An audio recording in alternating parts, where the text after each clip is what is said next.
Welcome to WYTV7 Christian Broadcasters Network in Charlotte, North Carolina. I'm Christian and I'm your host for the team. Today, our topic will be about having a relationship with Christ. How many of you know who Steph Curry is? Or maybe Kylie Jenner? Now, how many of you actually know them personally? You see, we say we know these people, but if we actually saw them in person, they wouldn't know who we were. And so today we're just going to focus on that. You see, it's one thing to know Christ, but it's another thing to have a relationship with him. And see, that's going to be the key word, is relationship. Just because, there's this one quote, it says, just because you see the light does not mean that you possess the light. And that's one thing, we are going to tackle the whole want to be a Christian. We have this perception of, Christians are not the people that you want to necessarily be friends with. We're hypocritical. But at the same time, I just want to ask you, are you really a Christian? Do you really have that relationship? And in Matthew 5:14-16, it says, "You're the light of the world. A town built on a hill can't be hidden. Also, people do not light a lamp and put it under a bowl. Instead, they put it on its stand. Then it gives light to everyone in the house. In the same way, let your light shine so that others can see it. Then they will see the good things you do, and they will bring glory to your Father who is in heaven." So if it says right here that you are the light of this world, where is it that you're leading people? If people are going to follow you, where are you leading them? That's why it's very important to watch what you do. And I'm not here to, criticize in any way, because I've been there and I've done those things. And I know that where I used to lead people wasn't right. And you see, as I read this one night, I started thinking to myself, I am the light of the world, and, God's going to use me, and people watch what I do, and they're going to copy me, and they're going to mock me. Do I want them to go where I'm going? And then I realized it's because I do not have that relationship with Christ. I don't talk to him every day. I don't read his word every day. Rarely do I even care to talk about him in general. I go to church, and I sit in the pews, and I think, okay, I just got to sit here for about an hour, and it's going to be over. I just got to hear the pastor preach his message, and it's over. And then once I get out, I can go do what I want. I can go get lunch, and then I can go hang out with friends. And, I will never think about any other thing but myself. And our relationship, it takes two people. One person cannot do the work for both people. And there's this one thing that I always was told growing up, that there was an example of two people making donations. One person had $20 and one person had $200. But no one knew how much they had. And they saw this homeless man, and as they walked by, the guy that only has $20, he gives him $20. And the guy who has 200, he gives him 100. And, in my mind, I'm like, oh, well, he gave him 100, he gave him more. No, he gave him more money, but he didn't give him everything he could have. And, the guy with $20, all he had was that 20, and he gave it to him.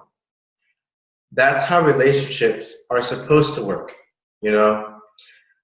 I don't need to give you part of what I have. You don't give Christ part of what you have. You say, God, use me, but you don't say, but when I want to. It's not, oh, well, when I'm comfortable, when I want to do it is when I'm going to do it. That's not, if you're called to be the light, what if the light only shine when it wanted to? Then for the other time, it's going to be dark. When it's dark, you don't know where you're going. So that's exactly why it's very important for each and every one of us to strive to have that relationship. It doesn't matter what anyone else says. It's the relationship with Christ that is going to guide you. Because just like we are supposed to be a light to the world, He is your light. He is your personal light. Lights only turn on when you turn them on. So if they only turn on when you turn them on, then how come when you're all alone and you're upset or you're mad and you don't know what you're going to do, you want to vent to everyone else and you want to talk to everyone else and say, well, what do you think I should do? What do you think I should do? And yeah, it's great to have friends, don't get me wrong. But I promise you that your friends are not greater, are not smarter, are not higher than God. And people say, well, I try to have a relationship with God, but He doesn't talk to me. So for those people, I say, if your mom or dad calls you, or maybe one of your friends, and you pick up the phone, you're going to know it's them, right? Well, yeah. So if a stranger calls you, are you going to know it's them? Well, no, you don't really know their voice. You don't know how to listen to their voice. You don't know what they're saying. But the more and more you listen to that voice, that voice you didn't know before, they're not going to be a stranger anymore. And so having a relationship with Christ, it's at first you don't really know necessarily. You're like, oh, is this really, is this God or what is this? But the more and more you talk with God, the more and more you're going to get used to His voice. And you're going to hear Him and you're going to say, oh yeah, that's God. That is God. And you're going to be able to hear His voice just like you hear your mom or dad's voice or your siblings or your friends.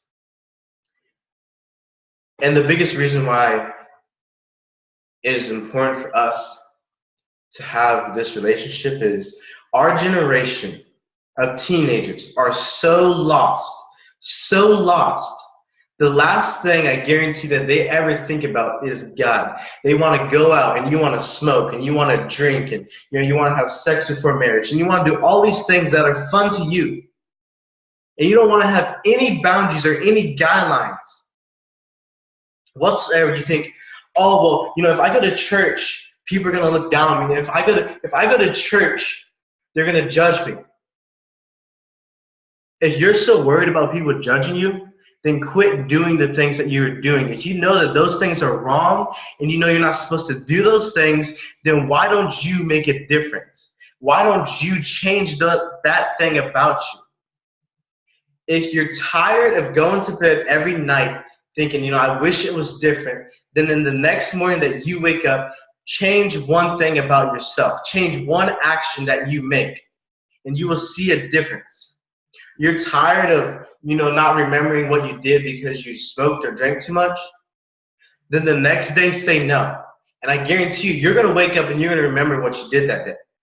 You're tired of feeling alone, and you're tired of feeling the only way that you can ever release any pain and hurt is by taking a blade to your wrist and cutting yourself. Well, why don't you try something different? Why don't you figure out something else that works? Because I promise you, I was there. I was the person who was the partier. I was the smoker. I was the drinker. I was the cutter. I was all these things. And I dealt with each and every single one of these things. So I'm not coming to you as someone who says, oh, well, I'm gonna share God's word and I'm gonna tell these people what's right and what's wrong. No, I've been there. I've walked in your shoes. I've done the things that you've done. And this is me coming to you saying, I'm gonna tell you what I wish someone told me. And the most important thing I could have ever learned was what a relationship with Christ really is. And there was one time when I was in church, and I was in my youth group, and a lot of times I tuned my youth leader out, and she read to me Matthew 7:22 through 23. And it says, many will say to me in that day, Lord, Lord, have we not prophesied in thy name, and in thy name have cast out devils, and in thy name done many wonderful works? And then will I profess unto them, I never knew you, depart from ye that practice iniquity. And it hit me really hard that there's good people and there's godly people. And yes, it is important to be a good person, but it's just as important to be a godly person. There's nothing wrong with you going out and helping others whatsoever. And for a lot of people, that helps them. But there's good and there's godly. And there's a difference between the two.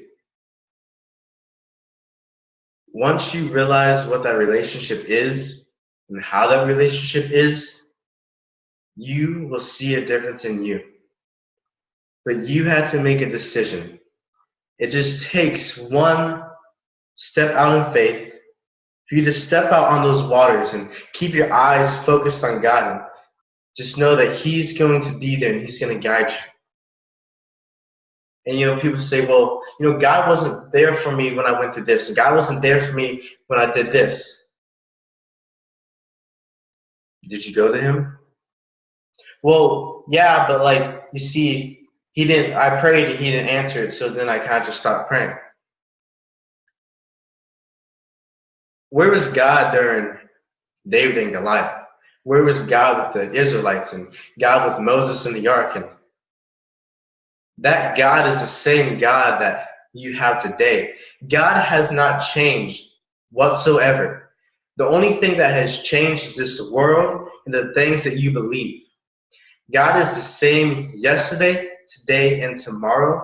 And just like He delivered and saved and was there for those people, He will deliver and He will save you. You just have to learn to have that desire to talk with Him, to read His Word. Because, everyone wants to give an excuse for, I tried and it didn't work. So if you fall down, are you gonna lay on the ground and just watch everyone walk by? Or are you gonna get up? There's gonna be times where we don't really hear God and be like, oh well, God doesn't love me. He doesn't love me. Really? Because God sent His one and only Son to die on the cross for you. Think about your best friend, or your mom, or the closest person to you. Would you give up that person if you knew it was going to save someone else? That's going to be a hard question for a lot of you, and a lot of you guys are going to say no. You would really have to be able to love whoever it is that it would help. Don't say God didn't love you, or God doesn't love you, or God doesn't hear you, or God's not there for you. You don't know Him. That's what the problem is. You don't know Him. He gives you signs, and sometimes it's in His voice, and sometimes it's just things that happen, and we're so focused, we want a direct answer. We want everything right now in our time. We want it now. I'm sick and I want to pray for healing. Obviously, I would love to feel better right now in this very moment. But you know what? If I feel better in a week, people think, oh, well, God didn't hear me. Well, let's say you were sick and you couldn't go to a party. What if that party got busted? God just saved you. He's giving you another chance. That's His grace. His grace, He is showing you grace. And there's this one, I had a friend, her mom got mad because she couldn't go to this meeting. And she was so mad. And, I was listening to her rant and go on about how unfair her mom is and how, it's not fair that, God's not allowing her to go to this meeting. And I let her talk, and I gave her a second and just got quiet. I said, what if God just saved you from a car accident? What if God just saved your mom from a speeding ticket? And she got quiet and she said, I never thought about it like that. And when I said that, I didn't say it because I was trying to be mean. I said it because I heard God's voice and He said, but that's my grace. I saved her. I did what was meant to be done. There's various different ways that God's going to talk to you. You have to listen, and you need to watch. Because I promise you, if you were to take a second to think about all the times that you've done what you weren't supposed to, whether it's smoke or drink or sex before marriage and cut yourself, whatever that thing is, there's been a time where you said, oh my gosh, I think I'm going to get caught. I'm going to get caught. You sneak out, oh, I'm going to get caught. And that's what you think to yourself, I'm going to get caught. But you didn't get caught. People want to say, oh, well, it's because I'm good at, hiding things. Because that's what I used to say, I can sneak out, I can come back inside, no one will ever know. I can go out and have fun, smoke, drink, no one's not ever going to know. And then now that I look back on it, that was God's grace to me. Because if I had gotten caught, I'd be in jail. And I wouldn't be here today talking to you, telling you, I've been there, I've done that. But the thing is, you can make a change. You can make a difference, not just in your life, but in everyone else's life around you. But today, you have to make a choice. Do you choose God, or do you choose this world? Are you going to be satisfied with going to church or going to parties? You have a choice, and this is your life, and that's the thing. God gives us the freedom to make our decisions. And I don't know who it is, but there's one of you out there, at least one person, and God is talking to you right now. And all you're doing is you're blocking him out and you're trying to act like you don't hear him. And he's calling you. And he's trying to tell you, I loved you. I was there for you. So what is your decision that you're going to make? Because right now, you can make the decision to have a relationship with him, and you will experience love like you've never felt. And you will experience comfort like never before. And there will begin to be peace in your life that you never knew before. And it's going to be great, and it's going to be wonderful. And there's in Ephesians 6, I don't remember the exact verse, but really just read all of Ephesians 6. It talks about how our battle is not against flesh and blood, but how it's against, the devil and, his darkness and all those things. And it talks about putting on the full armor of God. That's God's protection. That's his love. He's saying, if you just come to me and you put on my armor, then when you go out into this world, which is a battleground, it is a spiritual battleground. But when you go out into this world, I am going to protect you because I love you. He says, I will protect you. I will never leave you nor forsake you. He doesn't leave. You're the one who left. You're the one who hung up that phone. And he keeps calling back, but you choose to ignore it. And then there's going to be a point where you have to choose, am I going to answer this phone call, or am I just going to turn off my phone completely? But here's the thing. You turn your phone off, you can turn it on, can't you? You silence your phone, you can put the ringer back on. You choose to decline, you can choose to accept. For one of you, God is trying to call you right now. And he's just wanting you to go to him. And you have to make a decision. What do you choose? What is it that you want? Because there's going to be a day when God is going to come back. Whether it be now or later, the decision that you make is going to determine what your future looks like. Have a relationship now and not later. Your kids, they're going to look at you and they're going to say, oh, well, dad and mom, they smoked and they drank, so it's okay if I do. They did it, so I'll do it. Do you want your kids to do that? Or do you want your kids to be like, mom and dad, they're in church and they're involved in church and they love God and, I just want to be like them. Because your kids and your friends and your family, they're going to watch what you do. And there's going to be some people who try and copy what you do because they think you're cool. Being a Christian does not mean that you have this Bible that's God's word and that there's zero freedom. No, you have freedom. You have freedom and you can enjoy life. I enjoy my life. I do.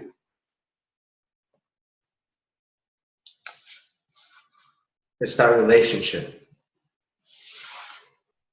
Do you want one day when you die? Just picture this. I want you to close your eyes real quick and I want you to think about this.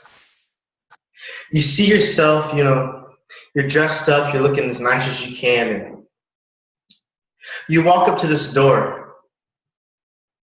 You knock on the door, and you take a step back. And as you take that step back, you see a man, and as you see this man, he looks at you. And he says, "Oh, hey, how are you?" And you say, I'm good. I'm just, I'm just trying to come inside real quick to stay out of this cold. And do you mind?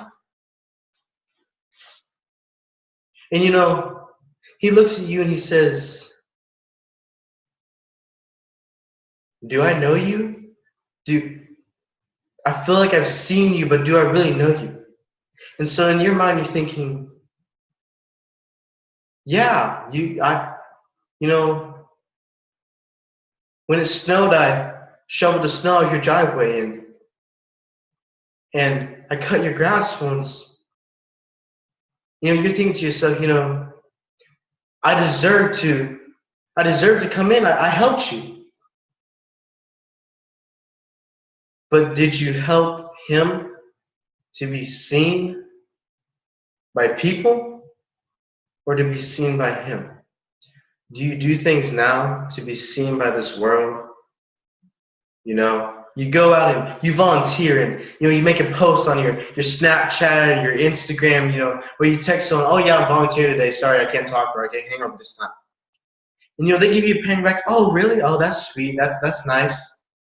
You get this little smile on your face. You're like, "Yeah, I know." That's what you think to yourself. You're like, "Yeah, I know." What are you doing that for? Me impressing my mom or my sister or my friends, they're not going to get me to heaven. I do have a good relationship with them now, but they're ultimately not going to get me to heaven. That's why it says, depart, get away, ye that work iniquity. And there's different translations, and there's one translation that says, you who practice evilness. It's you who practice evilness. It's just think about that. Think about the word evil and think about the word bad. And you think, well, I'm a decent person, but then there's good and there's godly. That's what the difference is. Just because you're a good person does not mean you're going to get into heaven. But you know what? If you're a godly person, then that's completely different. But until you choose to have that relationship with him, nothing is ever going to change. Are you tired? Are you tired of coming home and you being yelled at by your parents for what you do? Are you tired of being upstairs in your room crying and just bawling your eyes out and just thinking, I don't want to do this anymore? Are you tired of feeling like a disappointment and letting people down? Because if you're tired of that, then you're striving for the wrong thing in your life. You're not going for the right thing in your life. Yeah, it is fun. That's great. But that's not the only thing in life that's fun. You ever been on any type of youth retreat? Those are fun. You know, my youth, we do car washes. Those are fun. Look at who you're hanging out with, because who you are hanging out with is going to rub off on you. And if you look at your friends, you say, oh, well, you know, he's not really going anywhere in life. Do you want to follow him? You know, I know you hear this a lot. If your friend jumps off a bridge, are you going to jump with him? You know, some people want to be a smart aleck and say, if I had a bungee cord, if I was tied to something, who says that bungee cord's not going to snap? You see, you have to replace bungee cords after a certain amount of uses because it will break and it will snap on you. So quit trying to go as long as you can, going with your friends, jumping off that bridge and say, oh, well, I got a bungee cord, so I'm going to come back up. Because one day, it's going to snap on you and you're going to fall. And either you're going to fall with your friend or you're going to fall without your friend.